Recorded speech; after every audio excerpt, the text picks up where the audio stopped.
on something. I've got the urge and it won't stop. No time for breakfast, just my coffee and an English muffin. They open doors at 10 o'clock. Yeah. I said I couldn't go back, but I'm driving. Just take it back if you don't like it. Keep telling myself this is it, but I'm lying. Who cares about that? I left my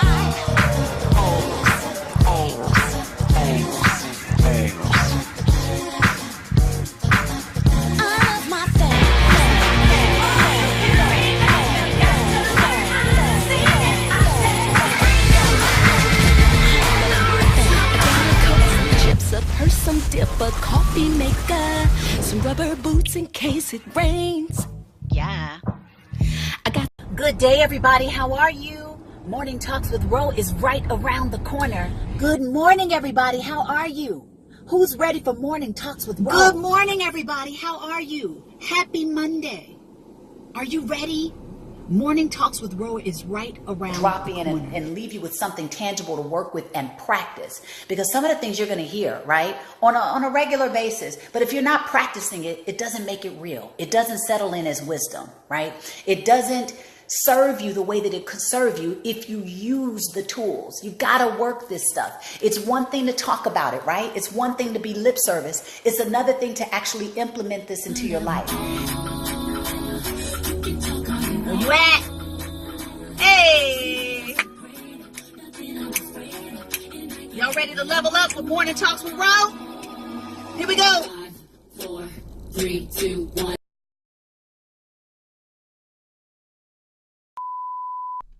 When soul singer and black activist Sam Cooke wrote the lyrics to his song, "A Change Is Gonna Come," it was very direct and to the point. With some changes to it, the song was still digestible. In the year 2019, black folks continue to go through the change rather than direct the change. A community activist named Taalik Ibn'rad has made an appeal similar to what Sam Cooke was asking for. A change. It's said that the meek shall inherit the earth. We ask when. When will the landlords give the meek a free lease? Mr. Ibn'rad is humbly asking for the state of Mississippi. President Trump has already had sit-downs with the wrong representatives of the black community. How about a real discussion with a true grassroots African American? Join and organize Operation Exodus Mississippi today, or become a supporter.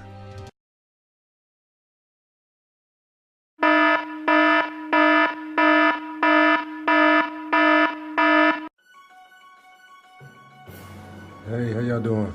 So y'all here to invite you to come on over to the new This is Assembly channel right here on YouTube. All the current videos on GL's channel, which is me, have been updated and uploaded to this assembly. New videos as well as the old are there. In fact, there are 2 new videos there at this moment, with 2 more soon to follow, and all the other new videos soon after that. So come over to this assembly. I provided a link below for you to come there and see all the content and continue learning on this journey with me. So y'all, thank you for your patronage, and I look forward to seeing you there. I mean.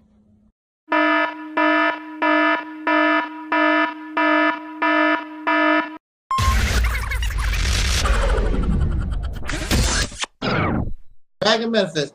Welcome to the Realistempleonearth, Dragon Manifest. Thank you for having me, brother. This is an honor. I've been watching you for at least a couple years now. Yes, sir. From the first time I got hip to your channel, I've been hooked ever since. I'm always looking out for new videos. I mean, when I first saw your channel, I said, oh, this is an ancestor that has most definitely returned. Yes, Most definitely. This is not a new ancestor. This is an old ancestor. You could hear, you could feel the ancestors through you. You know, most people probably say, "What is he talking about?" right. They don't get it. You gotta be on that level. You know, Yes, sir. only us who are on that level will really get, understand, and overstand what you try, the energy that you're trying to put out. You know, because it's more so than you just speaking. You know, you're trying to send a message. You're trying to prick people's hearts. Yes.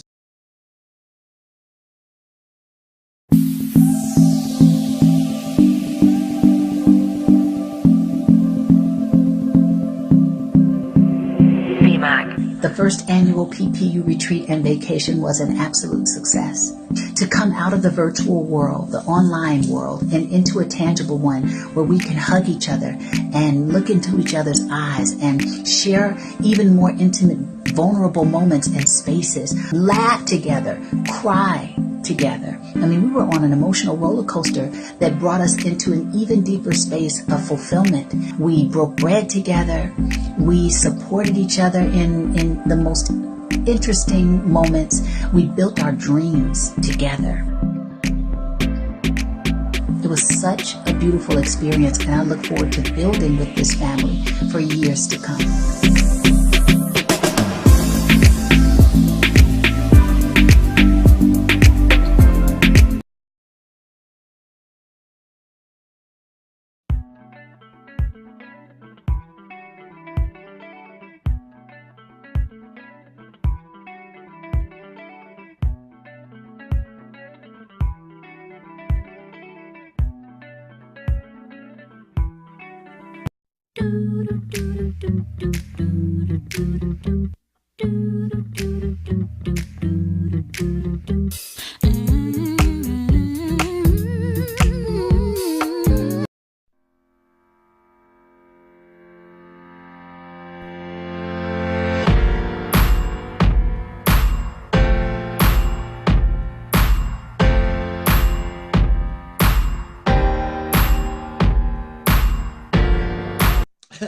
We want to talk about two things.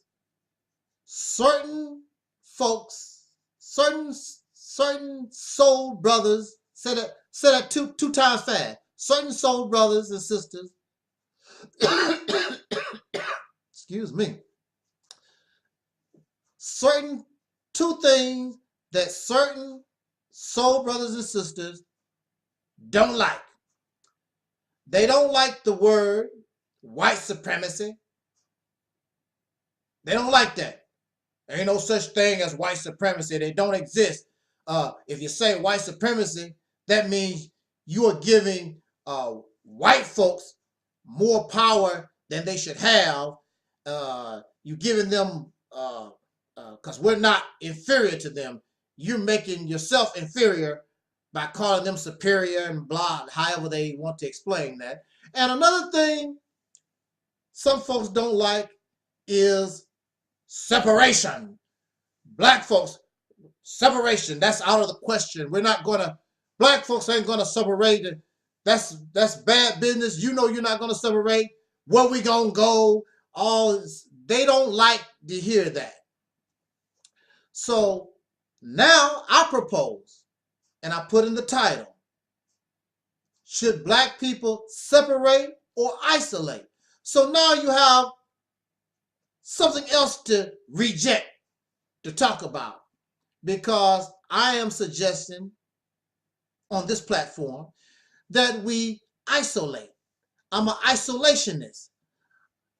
Some people may call me a black isolationist instead of a black separatist, a black isolationist. What is that? Let's talk about that real quick. Now, let's deal with this white supremacy thing real quick, because that's easily dealt with. We can talk about that. Very, very simple. Very, very simple. Let's get straight to the point. Now, if I was boxing Mike Tyson. Mike Tyson is a superior fighter to me. I already know that. It's possible I could beat Mike Tyson. I really doubt it. Not boxing outright. No. If we were allowed to do other things, it's a possibility. I could beat Mike Tyson, but outright boxing, nah, I already know I would have a problem. So Mike Tyson, whether I like it or not, as far as boxing is concerned, is superior to me. Now, I can make excuses and I can call it something else to make myself feel better. But when it's all said and done, Mike Tyson is a superior boxer to me. So if we are in the boxing ring, I'm going to have problems. So we are in the boxing ring of racism.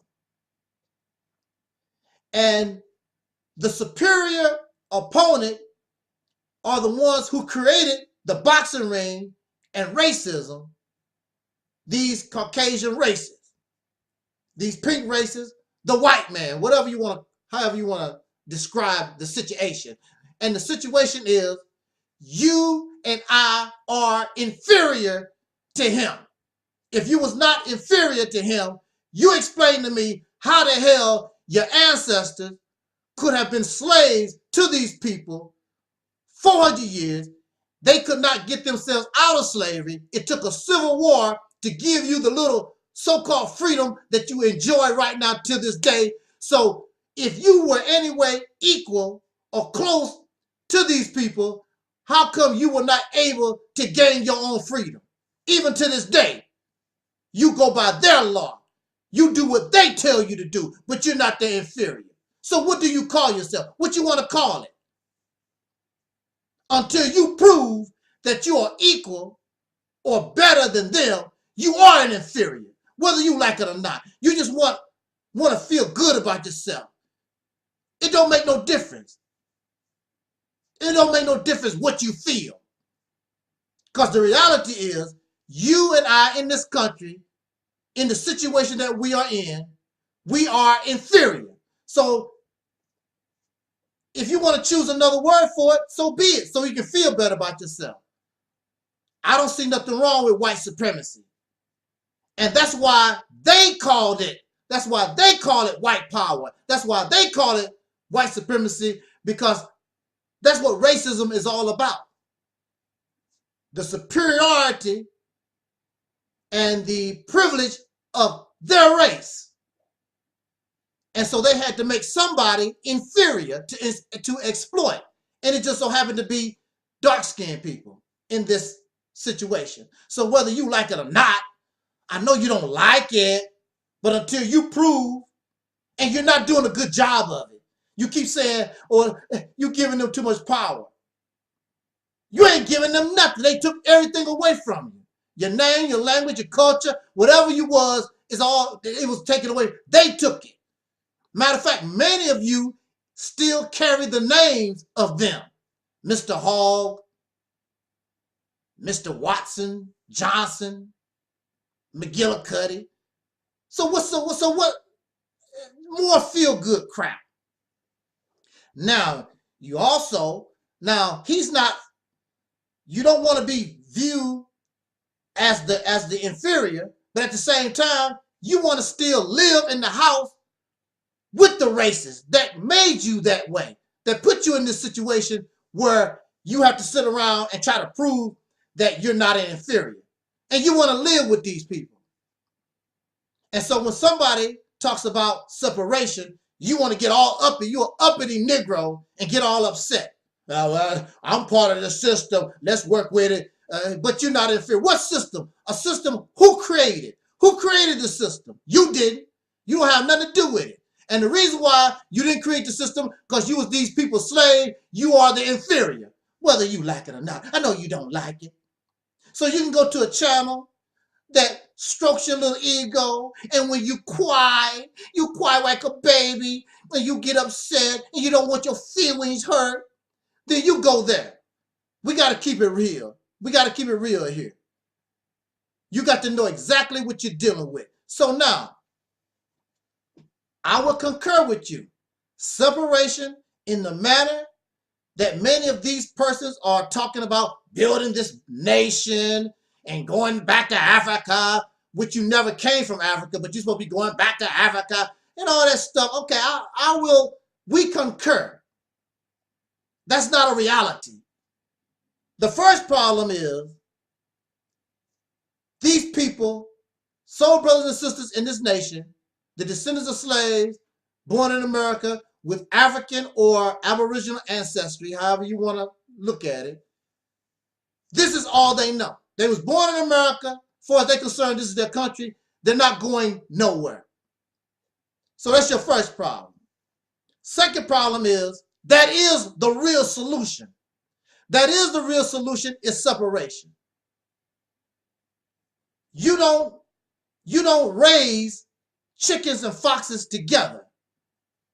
Sooner or later, those foxes are going to want to eat chickens. Foxes are more violent than chickens are. And who's going to get the bad end of the stick? It's going to be the chickens. And that's how we've been living in America, like the chickens living with foxes. That's how we've been living. It's not a good combination. It's not going to end good for the chickens. So you need to separate. You don't see farmers, you don't see people who raise chickens that get foxes and put the chickens, the fox in the chicken coop with the chickens. You don't see that. Not going to get along. You have to separate.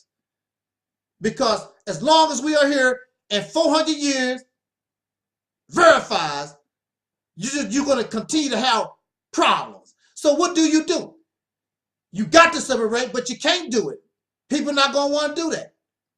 I understand where you're coming from.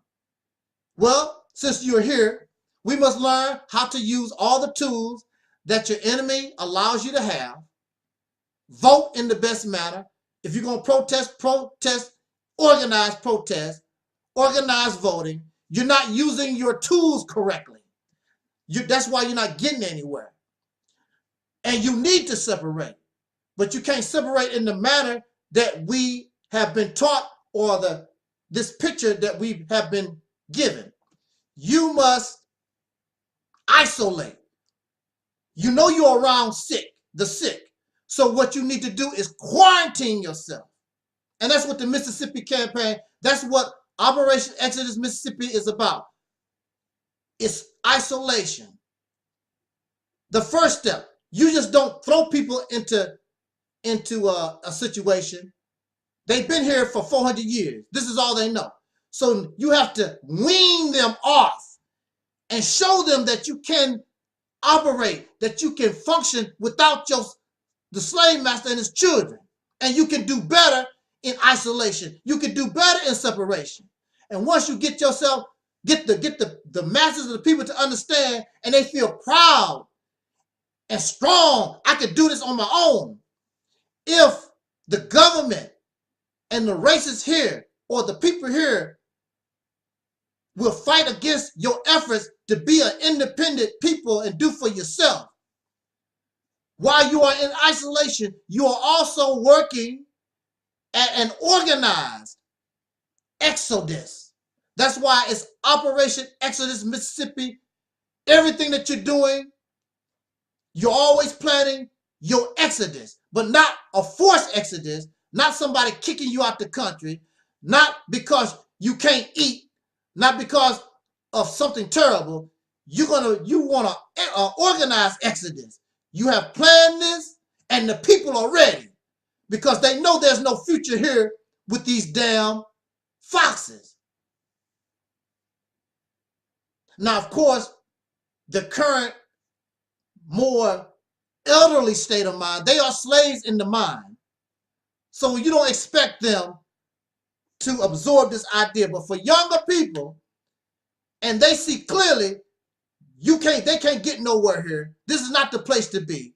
Then they understand that isolation, that there should be a gradual movement toward the exodus. There must be a gradual movement toward this separation, because separation is the answer. Our ancestors, we have been living here going on 500 years. It is not good. We are still singing these songs. We shall overcome. Still singing those songs 50-some years after Dr. King. We shall. When are you going to overcome?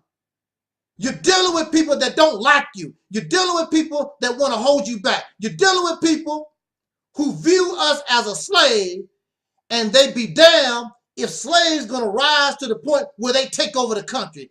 That's not a good thought in their head. So you will continue to see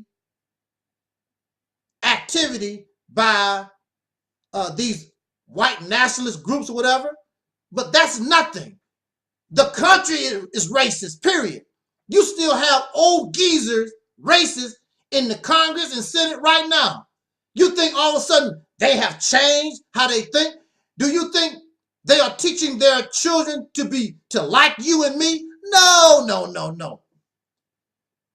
You got to stop thinking like a slave. You got to think creative. You got to think different than what our ancestors done. Look what they done. Learn from their mistakes. Create your own strategy in 2019 and stop going back to Kemet and the 1960s. That's over with. This is a brand new day.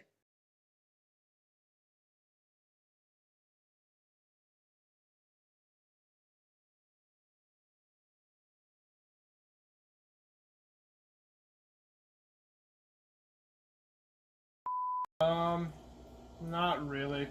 I mean, we have an iguana on the other side. We just got today.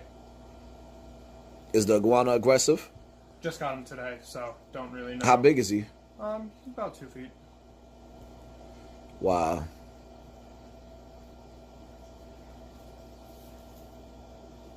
He don't look that bad. So you pretty much telling me I would still have to be careful with him. Yeah, like I can guarantee you he's not like this. He's just cold. So if he was a little bit warmer, he'd be more aggressive. Not really necessarily aggressive, but he'll try to bite. He's very, very food driven. What about after eating? Same thing.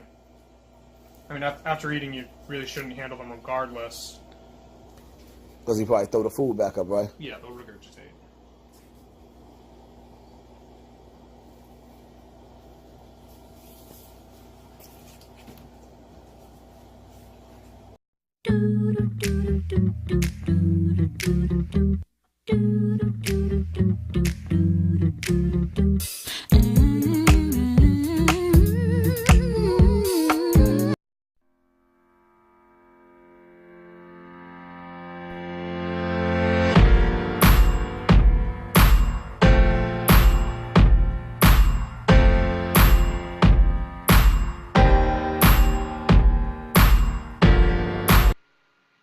I did a whole lot of hand signals.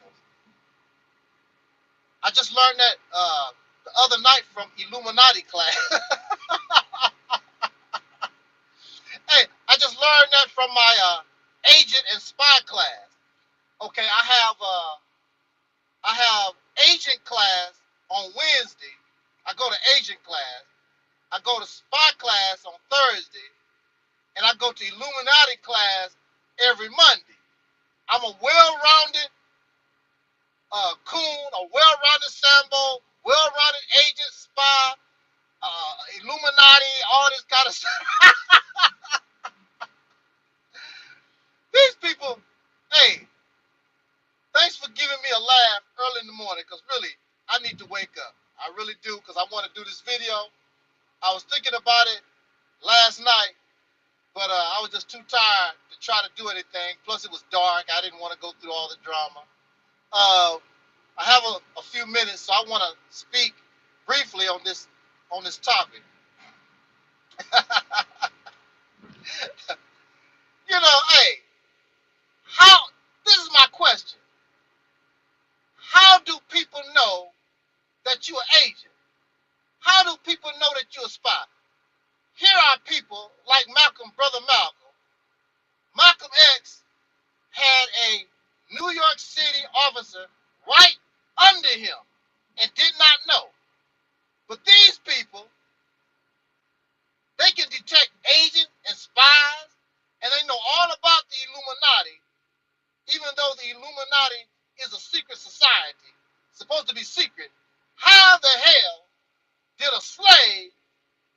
of people that just came from up out of slavery, all of a sudden, y'all know all about the Masons. You know all about the Illuminati. Y'all know about everything. Tell me, how did these folks become know-it-all? Now, this is the next question. Since you know I'm a spy, since you know I'm Illuminati, since you know I'm an agent, since you know about the Illuminati, since you know about the Masons and what the Masons, the Freemasons, and all this stuff that y'all claim to know, my question, or the question that should be raised, what you gonna do about it? So what? You know. There was a scene from one of my favorite Bruce Lee movies, and Bruce Lee, matter of fact, it was his first movie that Bruce Lee ever made. I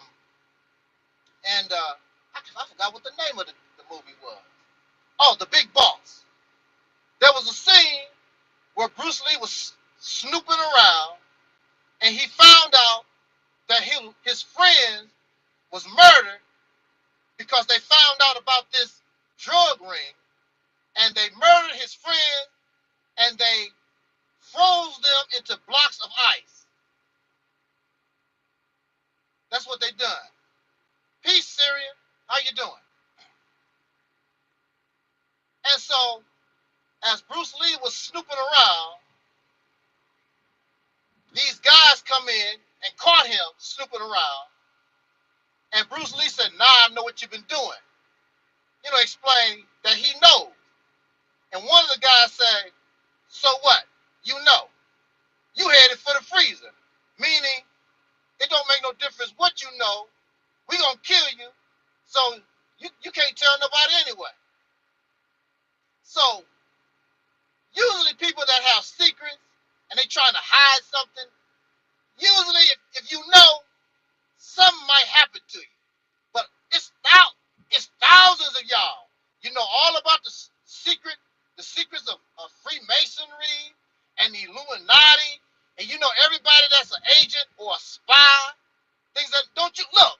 Woo! See, this is the thing about it. Don't you know? Don't you know? If somebody really thought that you knew they was a spy or agent, chances are we will see your obituary tomorrow, because they cannot afford that you snitch and expose them for who they are. So it's not a game. So we have all these nutcases, these wackos, calling people agents and spies. You don't know what the hell you're talking about. And if it was real, chances are you probably, and you run around here telling people you a spy, you an agent, you end up dead. So it just goes to show you how childish we are, how insane we are. We don't know what the hell we're talking about. We are off in. The problem is, many of these people been watching too many James Bond 007 movies. That's what it is. That's what it is. They are way off on reality. But yeah, let's get to the subject matter, because I might make a couple of more videos if I have time right after this one. But I really would like to talk about this one quickly. Now, as you can see in the subject matter, the topic that we chosen, it's about a YouTuber named Hassan Campbell. I don't know a lot about Hassan Campbell. I don't know about a lot of these new YouTube type personalities. I don't know a lot about them. Matter of fact, honestly, if your channel is monetized, I don't watch a lot of monetized channels, because with all due respect, I don't get nothing from monetized channels. People are making videos for money. They're making videos for money, and the subject matter and the information, for me, it don't mean nothing. It's coming from a bad place, because really it's just about putting out videos so I can make some money. So I'm not into that. And then while you're watching the videos, here come all these advertisements, and it messes up with the groove. I'm not into that. So I'm not into these videos. I'm going to tell you, the reality is, the videos that are not monetized, brothers and sisters who don't monetize their channel, chances are they really have something to say. Those are the channels. The channels that only have 10 subscribers like me, 5 views like me, those are the best channels, I'm telling you, because they're coming from a good place. I'm not saying that you're not going to get good information, good entertainment from those channels that monetize. I'm telling you the real deal, the real honest, sincere, straight, from the heart, or the video, or the brothers and sisters who don't monetize their channels. They really put thought into what they're saying. They really see, that's another thing. They make you think. These people are doing your thinking for you. You're looking for somebody to do your thinking for you. You're looking for a slave master. You're looking for somebody to praise and worship. These brothers and sisters, most of these channels that are not monetized, they are really offering sincere, heartfelt information. You don't have to agree. That's not the point. The point is something that makes you think, something coming straight from the heart. So if you ask me about people and their channels are monetized, I really can't talk a lot about it because I don't really listen to those type of channels. The channels that I listen to are like mine, 10 subscribers, 10 views, and the information, whatever the brother and the sister is presenting, it makes you think.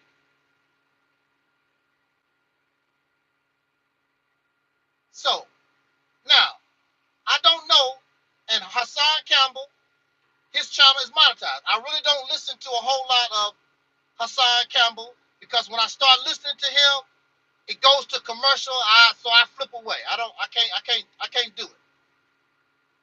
But I do know, and I think Sonetta TV brought him to the platform or built his platform.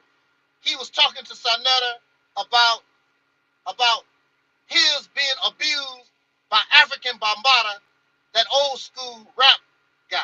I don't know too much about African Bambaataa either. But he said that he was sexually abused, molested as a child by African Bambaataa. That's all I really know about Hassan Campbell.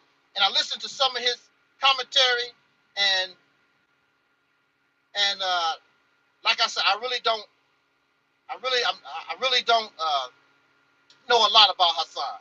But what I do know about Hassan from watching his channel is that he likes pets. He likes animals. I noticed that he kept a fish aquarium behind him, and he likes pets. He likes pets. Now, what brings me to this topic is that I made a video, and there were many brothers and sisters who fell out with me because I made a video called Black People Say No to Pets. Black people say no to pets. I'm going to tell you the reason why. Hassan Campbell just made a video, and he just bought or is planning on buying some type of new lizard, some type of pet, some type of lizard. I don't know what kind of lizard it is. So I make a comment basically saying black people should say no to pets. And somebody responded to me, not Hassan. Somebody responded to me, oh man, it ain't that deep. Yes, it is. Yes, it is. That's your problem. It is deep. Where did we learn? Where did we learn to cage up animals and make pets out of them?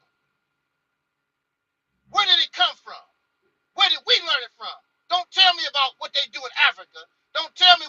China, where did we learn about taking pets, taking animals and make pets out of them? It is a problem. You know why? What's the main problem? See, I'm gonna tell you this. As a child, I had a dog. Matter of fact, Angel Snub Nub 7 is named after my dog.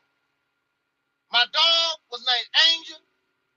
Snub Nub was my name for dog. Snub Nub meant dog, and 7 is my favorite number. So I put it all together. Angel Snub Nub 7. That's where Angel Snub Nub 7 come from. So I had a dog as a child. I know about having pets. I love my dog. My dog was my best friend. But I was a child. I did not know. I had a chicken for a pet, and I was raised in a rural area, so I had more than just dogs and cats for pets. So I know about that.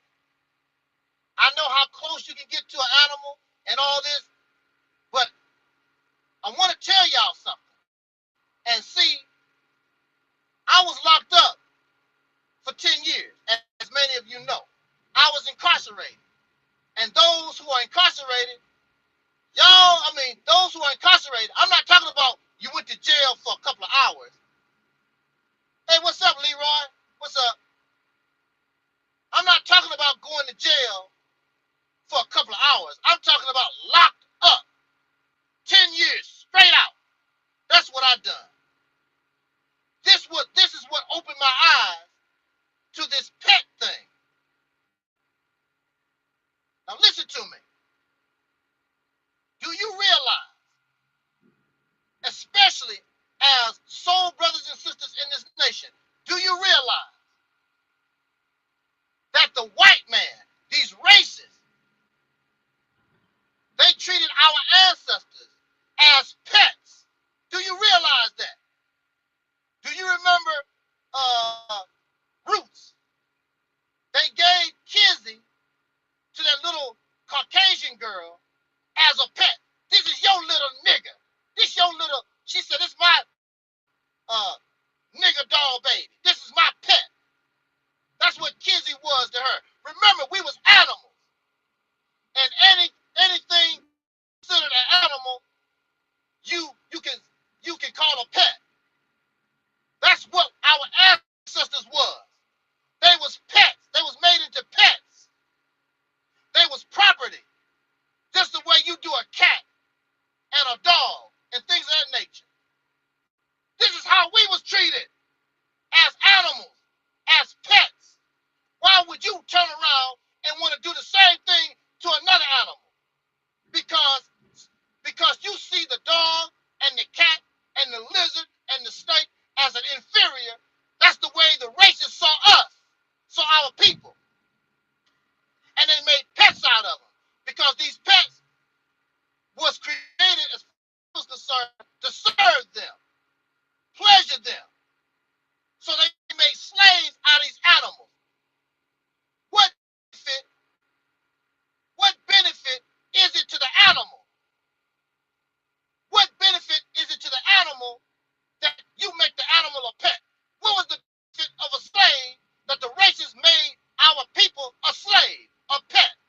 What is the benefit? You are denying that dog, that cat, that rat, that snake, that lizard, their life. You are taking on the mindset of the racists. You have become what you complain about. It's all right for us to do this to others, but don't do it to us. So if it's all right for you to have a cat and a dog and a snake and a lizard and a spider and lock them up, what you complain about slavery for? Slavery is all right then. I would tell you something about ancient people. Ancient people, we have to eat. We have to eat to live and all this. Ancient people had great respect. They did not run. They had great respect for the animals that they had to so they could eat. We don't have no respect for nothing. We have no respect for life. chickens, cows, and pigs. Go to the slaughterhouse. It's just like a factory. It's like a factory. That you murder them.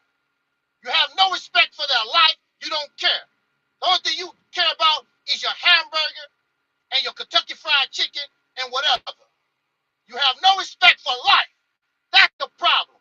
You got all this God, you got all this Jesus, you got all this Allah, you got all this religion, and still don't respect life, and you're a Christian with a dog in your house. And you work, and your house burned down, the dog can't get out, and you don't give a damn.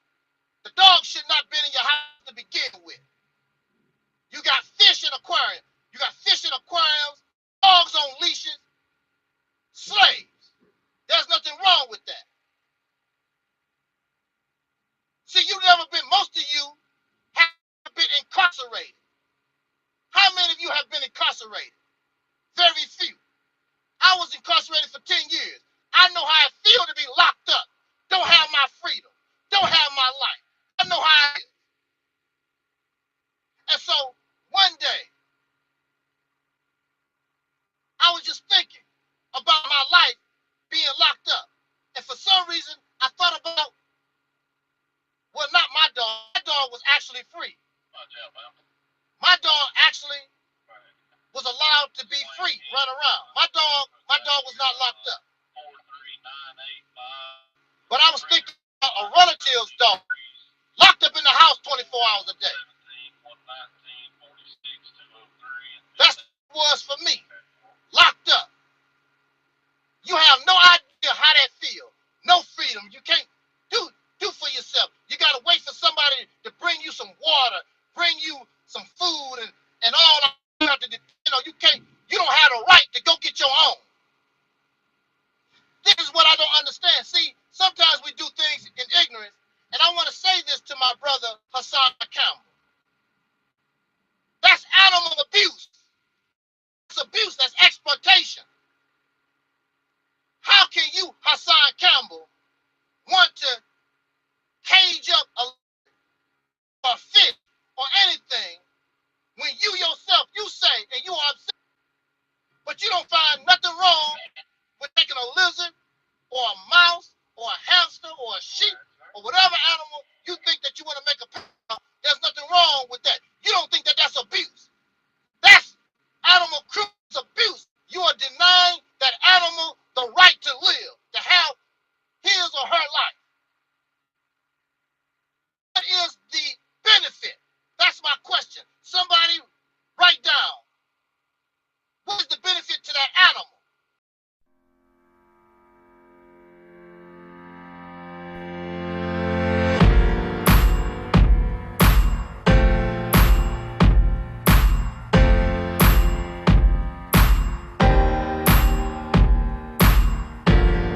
This is part 2. Hassan Campbell, animal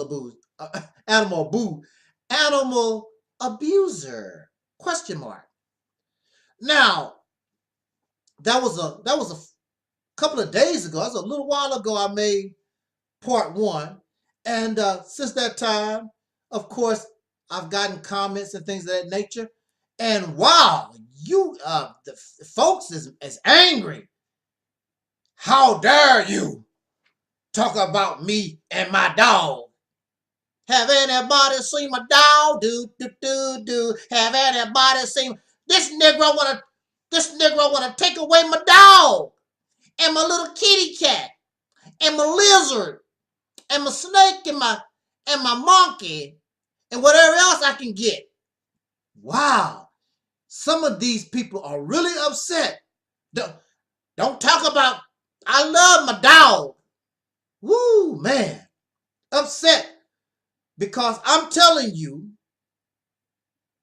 that we should not be enslaving unjustly for no reason other life, because we were treated, our ancestors was treated the same way.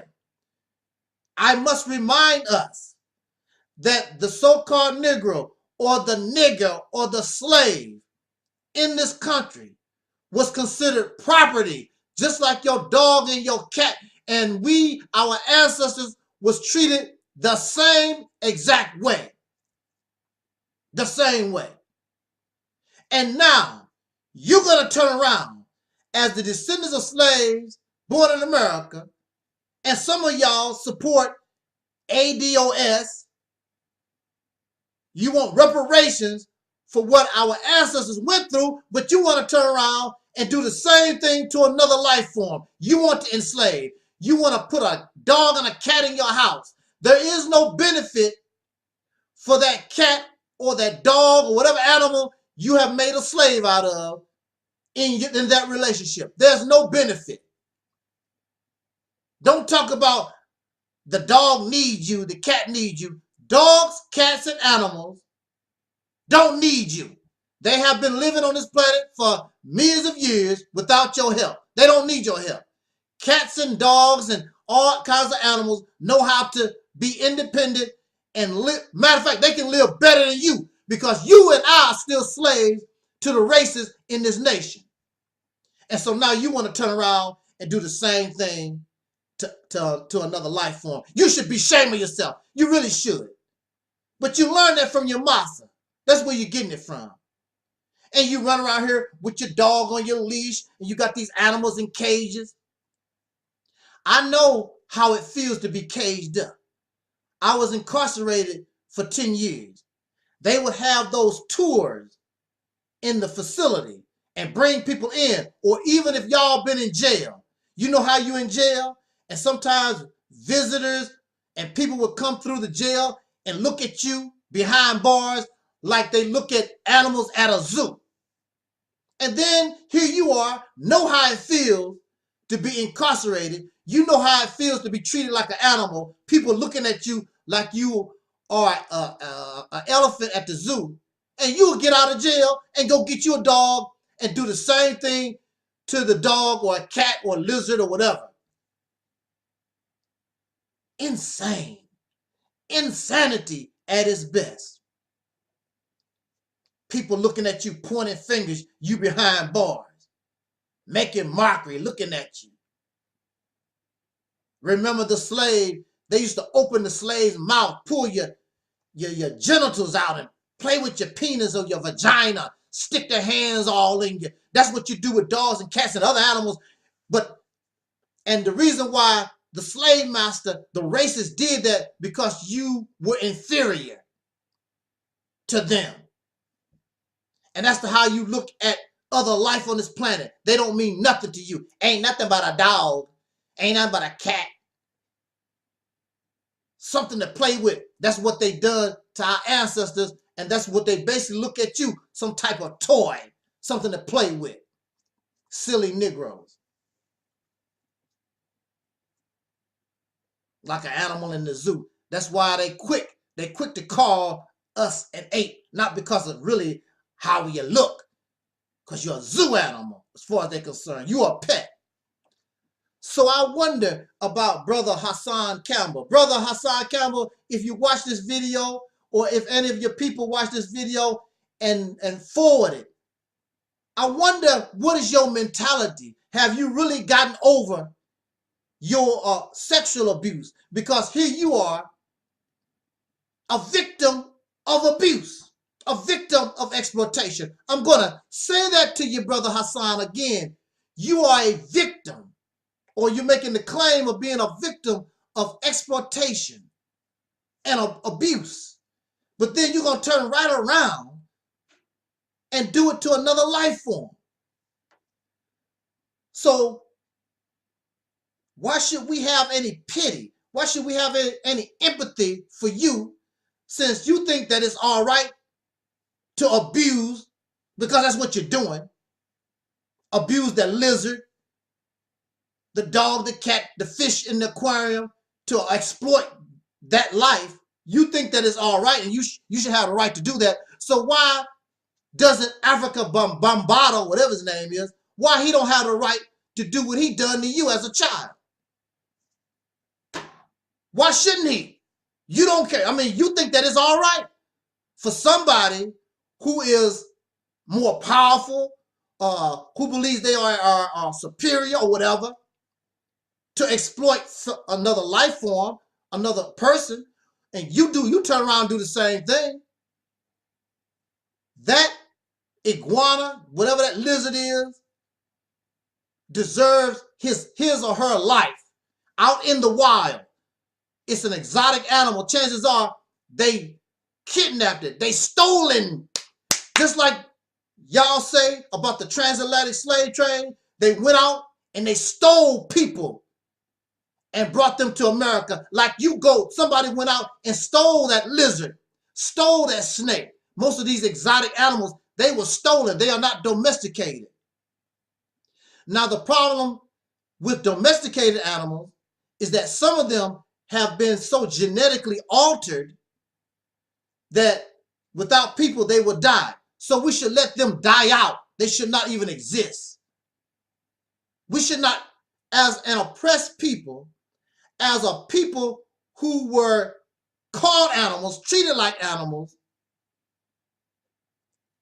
we should not even have the mentality and should not even want to copy the oppressor, the ones that done that to our ancestors and continue to do that or look at us as property, as something to play with, even in 2019. You should not want to be that. You should not be or want to be like that which you complain about. You should not want to be like African Bambaataa, because he is an exploiter. He is an enslaver. He is an abuser. But of course, and he saw you as some type of animal, something lower than him. And now you look at the snake and you look at that lizard and you look at dogs and cats and fish in the same kind of way. So again, I asked the question to you, Hassan Campbell, and I know we do things out of ignorance. I'm not trying to get on nobody's case. We do things in ignorance, not knowing. We don't really realize what we're doing. But now you know, now you're being told. I didn't realize it. I had pets too. I had a chicken as a pet. I had a dog as a pet. But as a grown person, being incarcerated, incarceration opened up my eyes to a lot of things. And I began to see. I saw that dog, that pet. I saw that behavior in myself when I became incarcerated. Now I understand. And I have sympathy for these poor animals, these creatures. This is why I say what I say. I know how it feels to be behind bars. I know how it feels to look like an animal in a zoo. So I know so animals cannot express themselves. They cannot talk. But now I know how they feel being locked up in this cage in a zoo. Somebody petting on you, and there is no benefit. You tell me, Hassan, how does that lizard benefit living in a cage, in an aquarium, or however you got that lizard or a fish? They don't have the right to get their own food. They don't have a right to live their own life and do what they want to do. So what y'all thinking, the ones of you who believe that it's all right to have pets, you support slavery. You would be an enslaver. You agree with slavery. So what you complaining about? So whatever the white man do to us, it's all right, because you can do it to other life forms. It's all right. You can do it to a dog and a cat, goldfish, squirrel, whatever you have entrapped in, whatever animal you have enslaved. It's all right for you to have a pet. So guess what? So what's wrong with having a human pet? What's wrong with having a human pet? Slavery was all right. So stop all that reparations stuff. Stop all that complaining, civil rights, black power, all that old dumb stuff. Because you have the mindset, the same mindset of the racists. The racists saw you as an animal. and treated you that way. So if it's all right to have a dog for a pet, why not have a human for a pet? That's all the racists done. Oh, brother, you know it's a different, it's the same kind of stuff. You have no respect for life. That's your problem. That's the problem with the racists. That's why they go all around the world pillaging and destroying. They don't care nothing about life. They don't care nothing about life. The ancient people, especially the native people in this nation, in this country, and even around the world, they had a certain respect for the trees.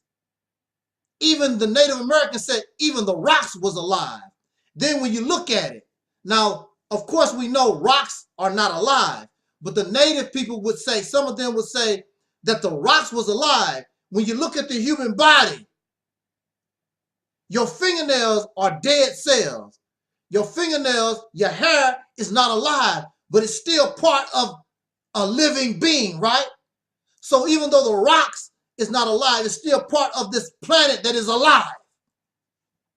And you and I, because we have become corrupted and we are a product of those who have no respect for life, you don't have no respect for life either. So that's why I get you upset, because what's wrong with having a pet? And it's a damn shame that you would rather have a dog for a friend, a cat for a friend, a lizard for a friend, and you can't get along with another human being. That goes to show you again exactly how sick we really and truly have become. That's a dang shame.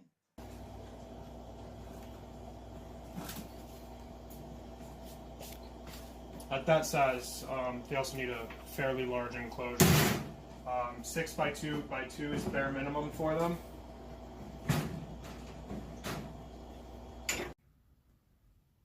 I couldn't resist, people. Look, I just had to have him. This Tegu is nice. He was staring directly at me. He made me scream because I wasn't paying attention to how I looked at him, and he was just staring at me. He is nice and big. Couldn't walk away without him.